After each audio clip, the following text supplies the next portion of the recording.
Hello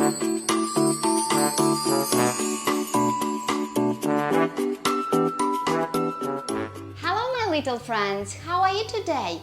I'm so happy to see you all here. Welcome back to Aurika's Little Stars. My name is Aurika and today we are going to read the new book together. If you are new here, don't forget to hit subscribe button right there so we can read more books together. Don't forget to hit notifications too, please. Great! Now you are an official little star. The book we are going to read today is ta-da! Fletcher and the Falling Leaves, written by Rawlinson, illustrations by Tiphanie Beeke. If you have this book, go get it. You can read it along with me. Let's get started. Fletcher and the Falling Leaves, written by Rawlinson, illustrations by Tiphanie Beeke.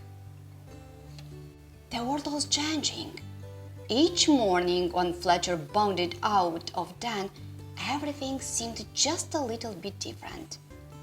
The reach of green of a forest was turning to a dusty gold, and the soft, swishing sound of summer was fading to a crinkly whisper. Fletcher's favorite tree looked dull, dry, and brown. Fletcher was beginning to get worried. "I think my tree is sick," said Fletcher. "What's wrong with it?" his mother asked. "Its leaves are turning brown," said Fletcher. "Don't worry, it's only autumn," she said. Fletcher ran back to his tree and patted the rough bark. "Don't worry, it's only autumn," he said. "You'll be feeling better soon." But the tree didn't get better. Each morning more leaves turned brown. One morning the wind blew a small brown leaf off of a branch. Fletcher jumped up and cut it very gently in his paw. "Don't worry, tree. I have got you a leaf. I'll fix you." Fletcher looked around, picked a piece of grass, and carefully tied the leaf to a branch. Just then, another gust of wind ruffled Fletcher's fur. The little leaf shook itself free and fluttered back to the ground. Fletcher picked it up again and thought very hard. Then he poked the leaf onto a twig and pushed it down firmly. "Now you hold on tight," said Fletcher. "No more flying around." The little leaf gave a tiny rustle in reply. The next day, a strong wind was blowing through the forest. Fletcher rushed out the den and ran all the way to his tree. Lots of branches were bare and little lost leaves strewn everywhere. "Don't worry, tree.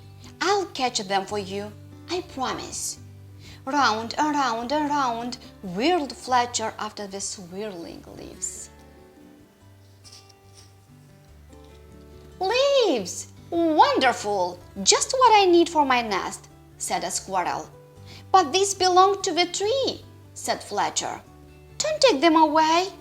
"The tree doesn't need them anymore," said the squirrel, bounding off. "Help! Help! The wind and the squirrel are stealing our leaves," cried Fletcher. "Leaves? Terrific! Just what I need to keep warm," said a porcupine rolling around. "But these belong to the tree," said Fletcher, plucking leaves from the porcupine needles. "Not anymore," snuffled the porcupine, and away he rolled. "Help! Help! The wind, the squirrel, and the porcupine are stealing our leaves," cried Fletcher. Suddenly, a flock of friendly birds swooped down from the sky. They picked up the leaves in their beaks and poked them into the tree's branch. Soon the tree was leafy again, and Fletcher flopped down and smiled. "Thank you, birds, thank you," he gasped as the birds fluttered away. He lay looking up through the leaves at the sky and drifted off to sleep. But the wind continued to blow and the branches still danced. The leaves shivered and shook themselves and began to wriggle free. They tossed and turned and twitched and whirled and tumbled to the ground. They brushed Fletcher's ears and nose and filled his dreams with a whispering sound. When Fletcher finally woke up, he couldn't believe his eyes. Instead of roof of dancing leaves, all he could see were bare branches against the sky. "Oh, tree, I'm sorry," gulped Fletcher.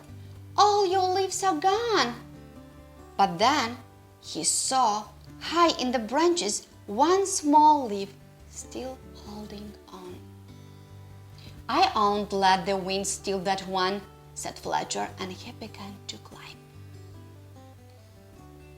He crawled along to the last leaf and held it firmly onto its branch. All day long the wind blew, the branch bounced, and Fletcher held tight. "I'll stay with you, leaf," he said. "Don't worry." But then, with a sudden whish of wind, the branch bounced high. With a plip, the leaf let go and fluttered like a little flag clutched in Fletcher's paw. Fletcher looked sadly at the leaf he had promised to save.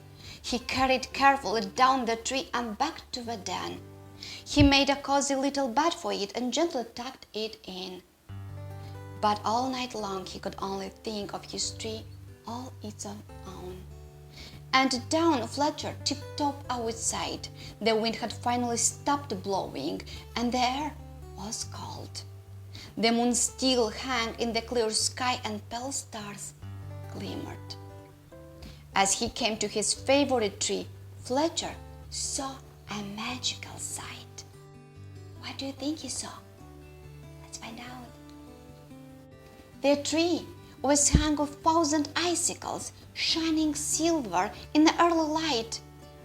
"You are more beautiful than ever," whispered Fletcher. "But are you all right?" A tiny breeze shivered the branches, making a sound like laughter, and in the light of rising sun, the sparkling branches nodded. Fletcher gave his tree a hug, then he went back to the den for a nice warm breakfast. I hope you little stars enjoyed the book. I did. And remember, if you have a favorite book that you'd like me to read to you, or you wanna me give a shout out to you, go on auricaslittlestars.com and write a message there. I'd be happy to hear from you. See you next time. Shine bright, little stars. Be good.